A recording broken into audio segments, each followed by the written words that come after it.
I do support, Labour does support this operation against the Houthi rebels. It's clear that for some time now they've been carrying out attacks on shipping, commercial shipping in the Red Sea, putting civilian lives at risk, as well as disrupting international trade and traffic and shipping. And so we support this action. Well, let's speak now to our political correspondent, Olivia Utley. Olivia, good morning to you. Hearing there from Sir Keir Starmer saying he supports this action. We've also had Diane Abbott, now an independent MP for Hackney, saying that Sir Keir Starmer is a hypocrite, essentially, that he called for no more illegal wars, and yet he supports this one.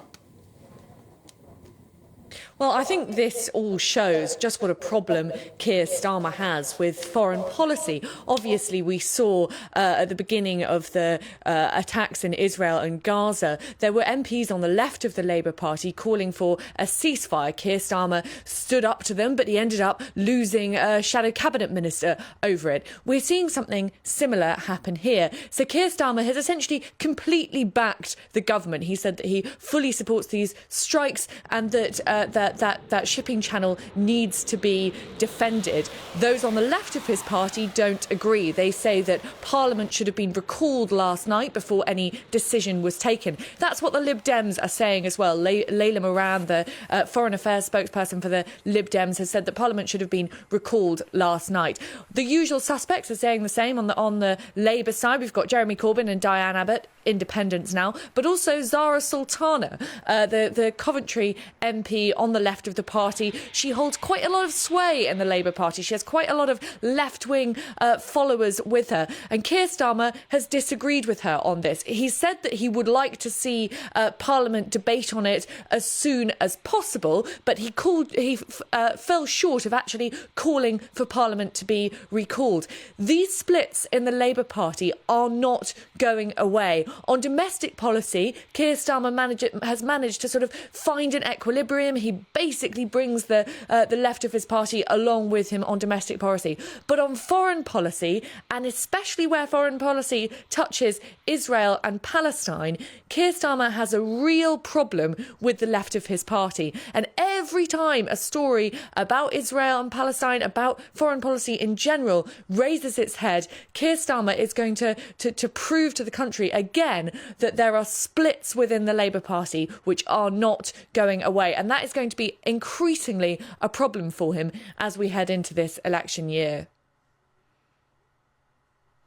Numbers, and they reckon that if the situation in the Red Sea continues, oil will be hiked up by $10 a barrel, natural gas up 25%. All this, of course, throwing a spanner in Rishi Sunak's aim to reduce inflation and, of course, grow the economy. If this continues, is it going to prove fatal to the Prime Minister's election battle plan this year? Well, it is a big problem for Rishi Sunak. He asked us at the beginning of 2023, Rishi Sunak stood up in front of a room of journalists and asked us to judge him on how he delivered on his 5 pledges.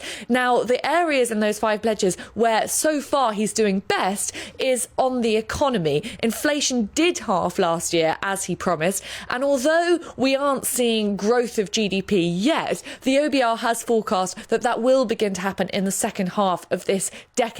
Rishi Sunak's whole election campaign essentially hinges on things getting better for people over the course of 2024. That's why he's holding off having an election in the first half of this year. He is hoping that as interest rates continue to go down as a result of inflation continuing to go down, and as he was hoping the cost of oil started to go down, that cost of living crisis would begin to ease. People would feel a little bit richer. Hopefully people's mortgage repayments will start to go down.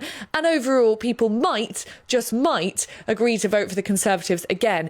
If, as you say, this situation in the Red Sea continues, GDP across the whole world will continue to struggle, and Britain will be no different. And as you say, that cost of oil will have the most tangible, obvious effect, because people's energy prices, which is the driving force of inflation, will continue to go up. That causes a real electoral headache for Rishi Sunak. So this situation isn't great for either of the main parties.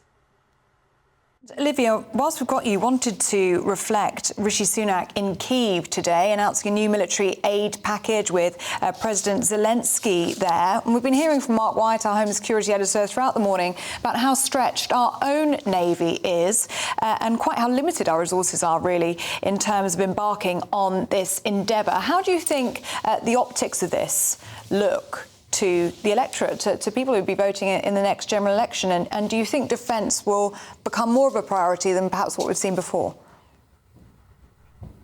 I think that's a really interesting question.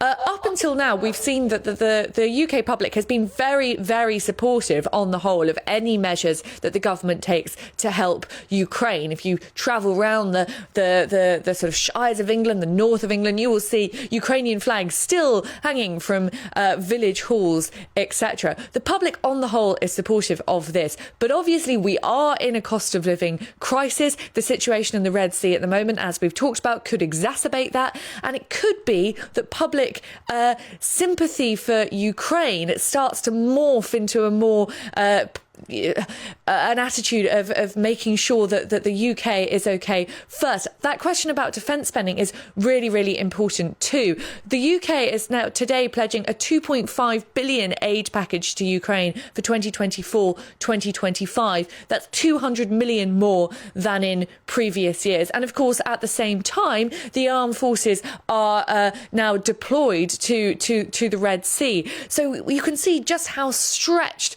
that defence budget is. Ben Wallace, the previous Defence Secretary, called for an increase in defence spending. Jeremy Hunt denied him that increase. I wonder if he's regretting that decision now. The UK military, as we've been hearing all morning, has been seriously, seriously depleted over the last 10, 20, 30, 40 years. And now it has a lot of places to be. How is Rishi Sunak going to square that circle in the run-up to the next election? Will he promise more defence spending, or by that time, will it simply be too late for that? OK, Olivia Utley there for us in Westminster. Thank you very much for your analysis.